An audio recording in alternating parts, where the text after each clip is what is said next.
Hello, my name is Declan Doherty and this is Sarah Flynn from the Environmental Defenders Office in Perth, Western Australia. We'd like to thank the Permanent Peoples Tribunal for the opportunity to file our amicus brief in this important inquiry and for taking the time to hear our presentation today. But before we begin, we wish to acknowledge that we're recording this message at our office in Perth, Western Australia, which is located on the land of the traditional owners, the Whadjuk people of the Noongar Nation. We therefore wish to pay our respects to the elders past, present and future. But first, some background to the Environmental Defenders Office. The Environmental Defenders Office of WA, or EDOWA, is a not-for-profit and non-government organisation from Perth that specialises in public interest environmental law. We provide legal advice on matters of public interest environmental law and take some matters to court on behalf of the community. We conduct community legal education. We actively engage in policy and law reform discussions across WA and across Australia with our colleagues in other environmental defenders offices. And it all has a focus on access to environmental justice. And we're part of a broader network of environmental defenders offices in Australia and a network of community legal centres in Australia that focus on access to justice and human rights for all Australians. Firstly, some context about fracking in WA and the resources sector generally. Western Australia has a long history of dependence on the resources sector. We have a history of state governments heavily supporting and sponsoring the mining, oil and gas industry, and it continues to do that today. The government does it through setting up departments, such as the Department of Mines and Industry Regulation, whose key focus is to promote industry and ensure that resources are extracted as quickly as possible and exported to customers offshore. One of the ways that this has been done over history is through state government entering into state agreements or contracts that are legally binding between government and industry that facilitate the development of resources, and often in a way that streamlines or reduces the requirements for certain regulatory approvals designed to protect the environment. We also have a poor record in Western Australia of enforcing environmental laws. There have been very few prosecutions under the main piece of legislation, the Environmental Protection Act. Most of the focus from agencies goes towards the approvals and assessment process rather than regulation and enforcement. And we don't see any sign of that changing. In terms of onshore gas, Western Australia has been estimated to hold shale gas resources of approximately 34,000 billion cubic metres. While hydraulic fracturing or fracking production activities have not yet commenced in WA, some exploration has begun and approvals have been granted for exploration in a very quick manner. This gives us great concern. Given the significant potential shale gas resources and significant lobbying from the petroleum industry, it's likely that the government will be just as willing to support a new fracking industry in WA. What does give us some hope, though, is that in September 2017, the WA state government imposed a permanent ban on fracking in the Perth Metropolitan and southwest regions of WA, and a moratorium on fracking for the rest of Western Australia until June 2020. And it also announced an inquiry into fracking, which I'll turn to next. So as I said, the WA government convened an independent scientific inquiry into fracking to assess and report on the potential impacts arising from the implementation of fracking on the onshore environment of WA should it go ahead.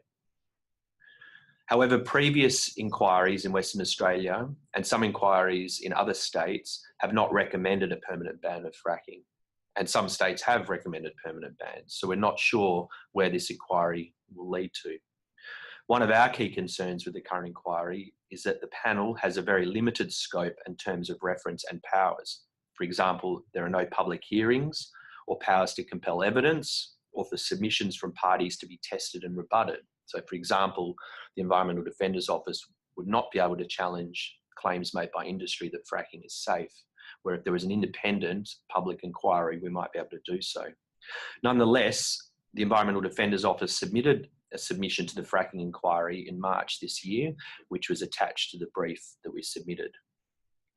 Our submission focused on the regulatory mechanisms that may be employed to mitigate or minimise the risk of fracking, and we highlighted issues regarding the inadequacy of WA's current regulatory regime that would apply should fracking go ahead. That's not to say that we advocated or condoned that fracking should occur. We actually stated in our submission that there should be a ban statewide.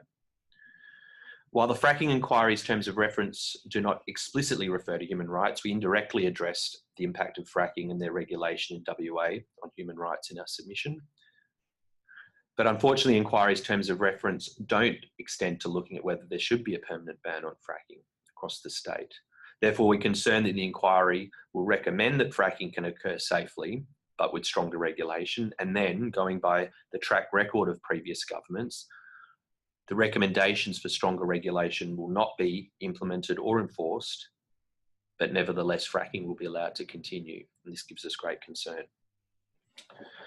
So turning to our brief, the context in which we've submitted our brief is based on Western Australian law and some national Australian law, and our concern that should fracking proceed here, the existing law and its track record of implementation will be insufficient to protect breaches of human rights, the environmental law and the rights of nature, which have been pointed out by other presentations as part of this current inquiry. Therefore, we have focused on the first legal question the tribunal is considering, the circumstances in which fracking activities and the risks they pose to the natural environment, health and communities and Aboriginal heritage and culture breach substantive and procedural human rights protected by international law. Our submission draws on the submission we made to the WA inquiry and covers the climate impacts and environmental public participation and social costs case. We emphasise the detrimental impacts the regulation of fracking in WA would have on the environment and the human rights of landholders, native title holders, traditional custodians and the public under WA law.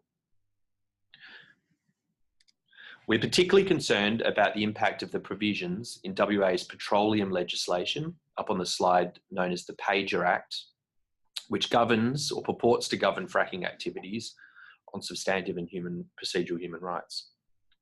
This is particularly borne out by the limited rights provided to landholders, farmers, and Aboriginal and native title groups under this legislation.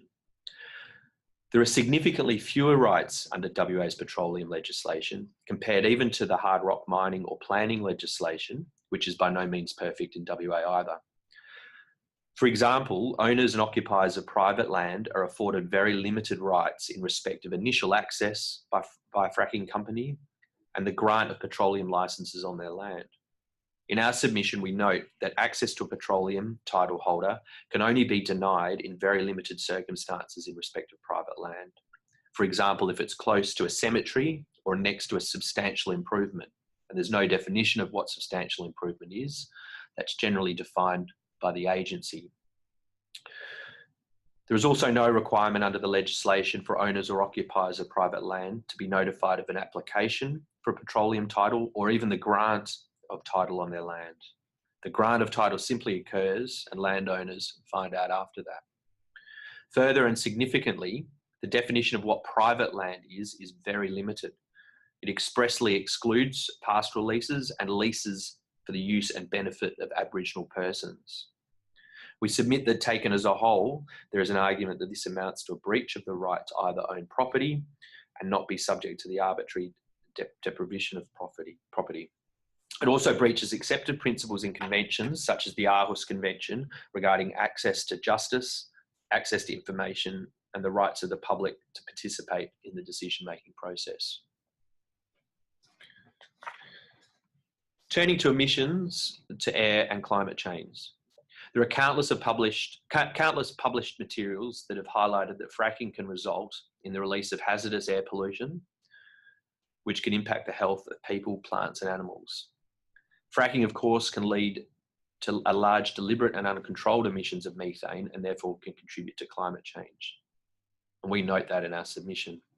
The concern that we have with the WA regulatory system in this regard is that there is no specific obligation on the Environmental Protection Authority, which is intended to be independent from government, to consider and assess greenhouse gas emissions from fracking.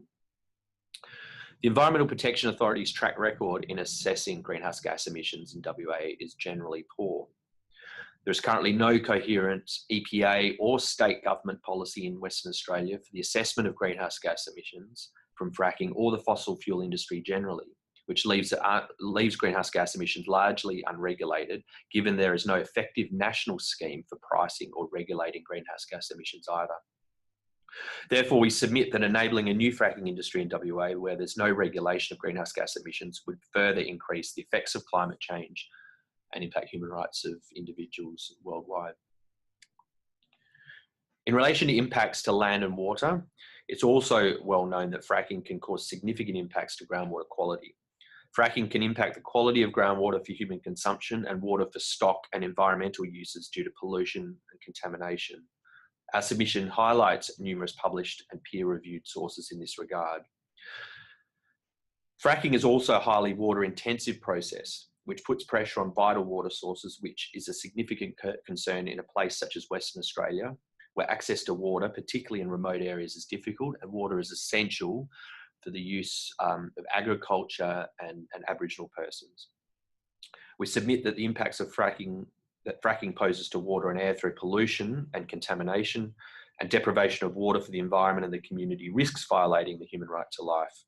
The UN General Assembly has previously declared that access to clean water and sanitation is a human right, essential to the full enjoyment of life and other human rights.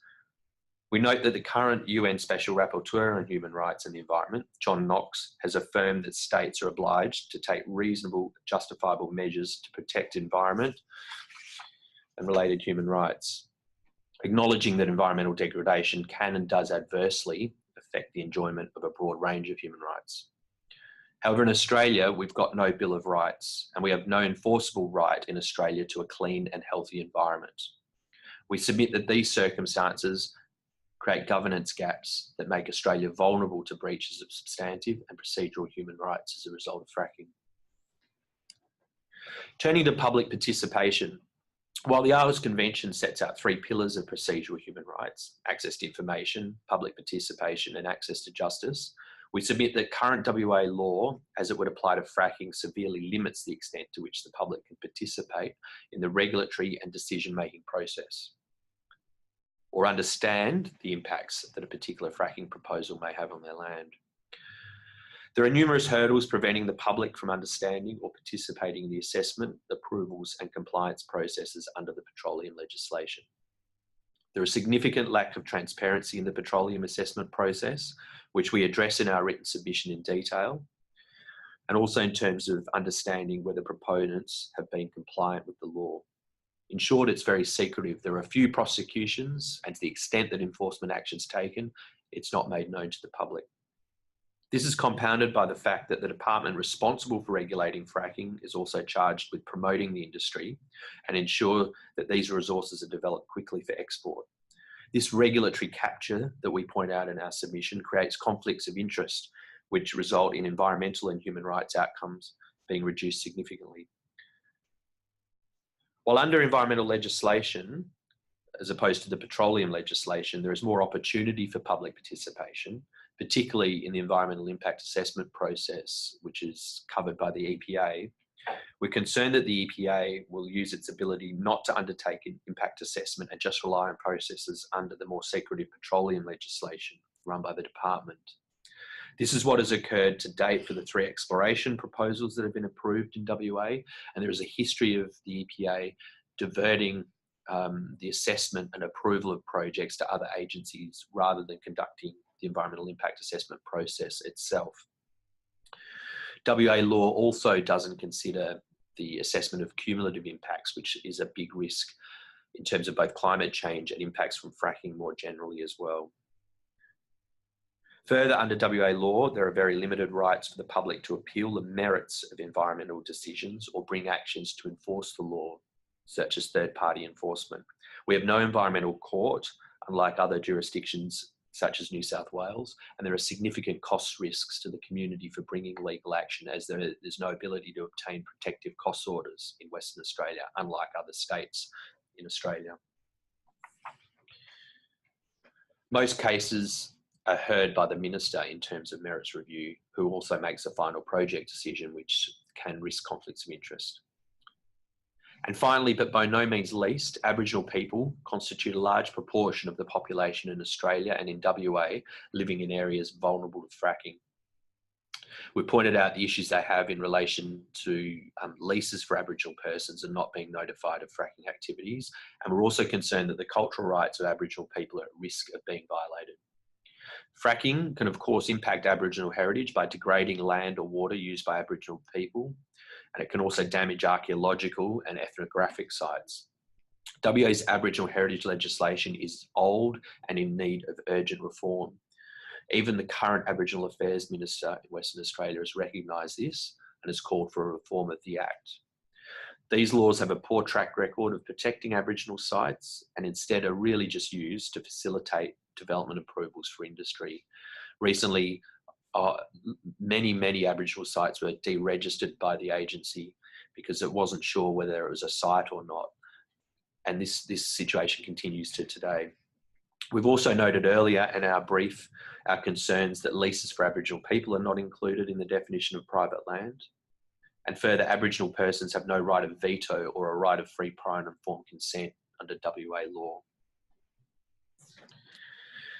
So in summary, the current regulatory system in Western Australia is insufficient to safely regulate fracking in a way that protects the environment and upholds basic human rights for the WA community and Aboriginal people. We've called on the WA government to maintain the moratorium, while at the same time calling for significant improvements to WA's regulatory system and how it is implemented in practice in relation to fracking, should it occur, and industry more generally. We'd like to thank the panel members for your time and for hearing us today. We wish you well with your deliberations, and we'd be very pleased to answer any questions that you may have. Thank you.